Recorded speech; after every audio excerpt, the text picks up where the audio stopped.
You tell Emhyr that no matter his armies, no matter his walls, I will free Ciri.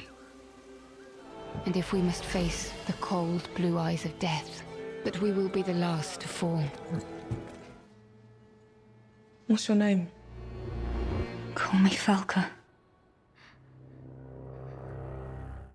Welcome back, everyone. It's Charlie. This will be my video for The Witcher Season 3 ending. They've aired all the episodes now. Obviously, Henry Cavill is leaving as Geralt, so it's a huge deal. I'll explain what's going to happen with that. The last couple of episodes kind of explain how they're going to address that, so we'll break it all down. If you're brand new to the channel, be sure to subscribe to get all the videos. Careful for spoilers for the ending if you haven't seen The Witcher Season 3, Episode 8, but at the end of the finale, Geralt stands up for a group of travelers that are being denied passage by Nilfgaardian soldiers because they can't pay enough bribe money, which Geralt himself had just done.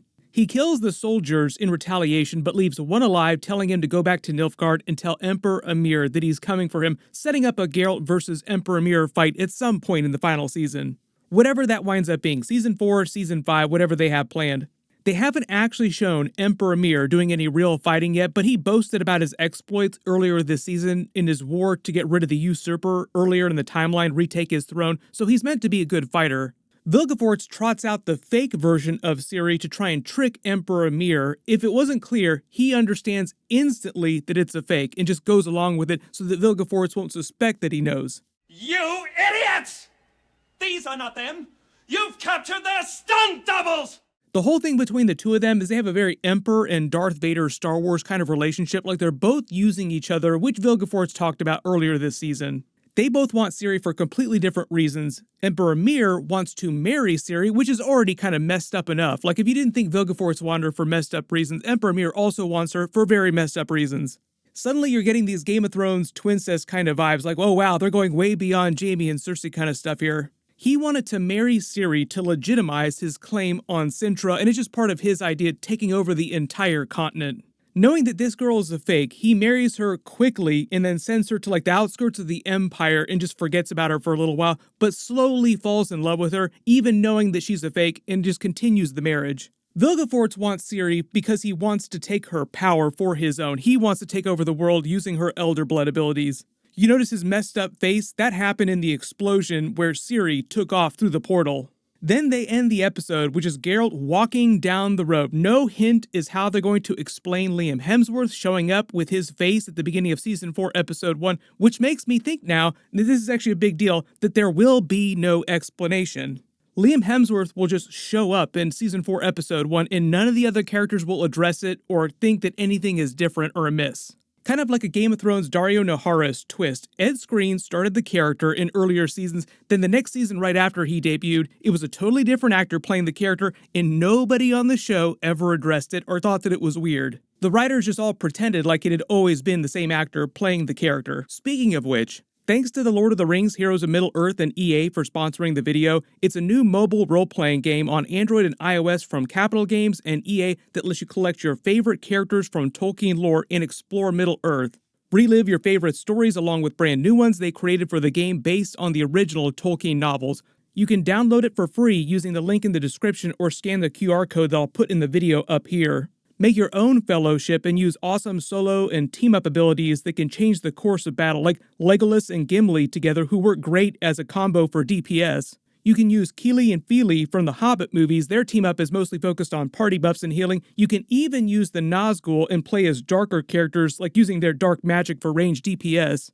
There's a bunch of different options that you can play and explore in the game. The light or the shadow side, like the side of Sauron, guild campaigns, PvP options where you can play against your friends or help each other as part of the same guild, join forces with the Uruk-hai, Lady Éowyn, Strider, Frodo Baggins, the Great Goblin to battle across new story-driven campaigns. And they introduce new characters and events from the lore on a regular basis, including special legendary characters from the lore, so you can collect brand new characters that are new each month. So be sure to check it out. Way more attention is given to Ciri's storyline in these last 3 episodes. The story is starting to pivot to be more and more centered around her just in general. That's why there were so many Ciri episodes and like an entire episode of Ciri in the desert talking to Falka and very little of Geralt and the other characters. Now it makes a little more sense why Henry Cavill would be more ready to leave if they're not going to be using him that much in the last couple of seasons. During all of Ciri's last couple of episodes in her final scene, they tease a coming fight between her and the real Falka to pay off a longer-running theory of mine that the real Falka will wind up being the true White Frost main villain behind everything, who's also controlling the Wild Hunt. In the final scene, she gives the rats the fake alias name Falka, which is a reference to that real Falka who she had just gotten done talking to for an entire episode. Princess Falka was believed to have been long dead by the start of the main timeline in the Witcher story. Geralt was born decades after she was supposed to have been executed. She was the firstborn daughter of Redanian King Vridnak. She led an uprising against him and her younger stepbrothers. Both Falka and her father were supposed to have perished during that original uprising. So her connection to Ciri, though, is that the adopted daughter of Falka's stepmother was an ancestor of Ciri, basically making Falka Ciri's ancestor. What I think they're going to do on the show, though, is they're going to play up that connection between their two families, like ancestor and descendant. The other thing about her final scene, too, is that there was this whole rebellion that Falka led against her father, who was royalty, and they want to foreshadow Ciri doing the same thing against Emperor Emhyr. So her storyline, Ciri's storyline, is meant to mirror Falka's storyline. Episode 7 you could basically think of as the Falka episode, even though it's more like Ciri in the Desert episode. The interesting thing about Falka is that when she appears to Ciri in episode 7, she's not the same type of hallucination that the other people in Ciri's family are. They don't explain how she's able to accomplish this, but I'll get to that in a second, because I think they're using her scenes to set up a big twist in season 4 and beyond. She gives Ciri a big PowerPoint tutorial on her backstory, being labeled an insane princess just like Ciri believes that she's being labeled. She points out their similarities, how the system failed her, Falka, ultimately, all of society failed her. In all those problems, the wheel, quote-unquote, keeps turning, things keep happening the same way again and again and again, and she wanted to destroy the world and now wants Ciri to destroy the world. So she's kind of trying to bait Ciri, trick Ciri into destroying the world. This is your power. Magic is everywhere. Your destiny. They talk about the legends around Falka having been a demon, a cursed elven monster. The stories were half true. She's more of a pure magical being now. More of like a metaphorical monster, because notice, doesn't her voice sound similar to the voice of the White Frost during the Witcher Blood Origin series? Now you've transformed. What will you do with such wonderful chaos? You want to change the system, Princess Cirilla? Burn it to the ground. Coincidence? I think not! Like they're trying to change the book story a little bit, because in the original story, the White Frost is like the technical main villain of the entire story. Like all Witcher universe, the White Frost is the main villain, but they treat it more like a force of nature, more like a coming ice age that's going to consume the planet, not like an actual person, which the show is changing, I think. Falka tells Ciri about how she was burned at the stake and how she used fire magic, and it sounds like she found a way to transcend that form and continue on as like this pure energy-based magical being. Like she began to consume more and more energy. That's how she wound up on the other planet in this form, and she's just trying to consume other planets, gain more power. That would explain why the real Falka is still alive in present day, like thousands of years later, she's still alive, and she's not an elf. Technically, she wasn't born an elf. Even if she hadn't been burned at the stake, she should have been dead. And it looks like the show is setting her up to be like an evil mirror for Ciri, someone who faced similar circumstances, both betrayed by their fathers, by society, whatever she wants to call it, and twisted Falka evil, so it's more like a Ciri versus an evil version of Ciri that they're setting up, instead of Ciri versus like a giant white blizzard like you see in the games. Falka even tells Ciri she has the power to change the world, like Falka herself felt like she had the power to change the world, and now you do in present day as well. When she says Ciri would be the last, I think the idea is that she's trying to trick Ciri into using her true, like full power to destroy the world and allow Falka into the world so that she can also steal Ciri's power herself. I relinquish my powers!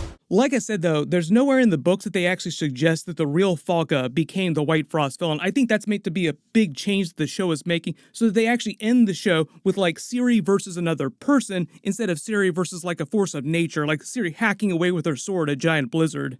One of the other problems, too, is that the actual White Frost main villain isn't something they really get into too much during the books. Like, the book story actually ends before she actually faces the White Frost. You don't really see that happen till the events of the Witcher 3 video game, and all the Witcher video game story picks up after the Witcher book story ends. The other teaser in all this, too, like setting up this big conflict between Ciri and Falka, or White Frost, however you want to think about her, is that Falka even implies that she's going to try and kill Ciri ultimately. The only conversations I've had are with my own subconscious urging me to kill myself. How are you so sure I'm not trying to do the same thing? Remains to be seen. What I think she means is she's trying to get Ciri to sacrifice herself to give Falka access to all the power that she wants, basically sacrifice herself for Falka. In the teaser that they go out on, like where she gives the fake name Falka to the other rats, the alias in the face that she makes is meant to show that she might actually do it, like Ciri might actually try to burn the world down. The other thing that they get into these last couple of episodes I was surprised by was them doing the space unicorns. I didn't think they'd be able to pull this off, but they have kind of a twist the way they include it. So the whole idea is that the space unicorns are a real thing in the Witcher universe. They're just cosmic beings that are able to navigate the multiverse naturally just because of their own biological power. Eredin and the Wild Hunt try to hunt them down and use their power to their own end so they can travel the multiverse and conquer different planets. Within the context of the TV show, I think they're meant to be like diametric opposites to Falka, because if the Wild Hunt are hunting down the unicorns and they serve the White Frost Falka, that means that Falka probably hates the unicorns too. Towards the end of that episode, Falka also tries to corrupt Ciri by getting her to use fire magic, which is a leader into Season 4. Season 4 probably going to be based on the next book in the series, Baptism of Fire. They make a lot of references to being baptized in fire during that particular part of the episode. I also think that Falka is the one who engineered the scenario where the monster attacked them, almost killing the unicorn, to bait Ciri into using fire magic. Like she engineered this whole scenario to try and corrupt Ciri.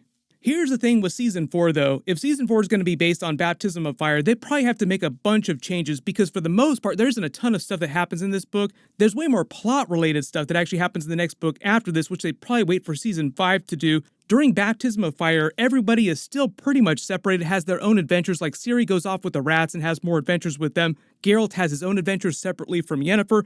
Yennefer tries to create the Lodge of Sorceresses with the other women that survived the Theanid coup. But then after that, during the last book, things really start getting going again. Geralt meets Avallac'h from the Witcher Blood origin, that other time-traveling elf. He tells him more about the prophecy. Yennefer starts going after Vilgefortz again. And what they'll do with the final season is they'll probably combine with the Witcher game storyline with Ciri against the White Frost, but they'll change it to be Falka pretending to be this White Frost villain. Generally, the finale was not that great. Like, episode 6 actually started out as a banger. It was a pretty good episode, but then it just got worse from there. I know a lot of people will be bummed to see Henry Cavill leave the role of Geralt, but like I said, it's probably because they're not going to be using Geralt a whole bunch in the final couple of seasons, so Henry Cavill's probably like, you know what, I think I'm going to go do something else. That something else is a big Warhammer series that he's developing. He's a huge Warhammer geek. I've already done a much bigger trailer video for his Warhammer series and the Warhammer movies that he's planning and working on right now.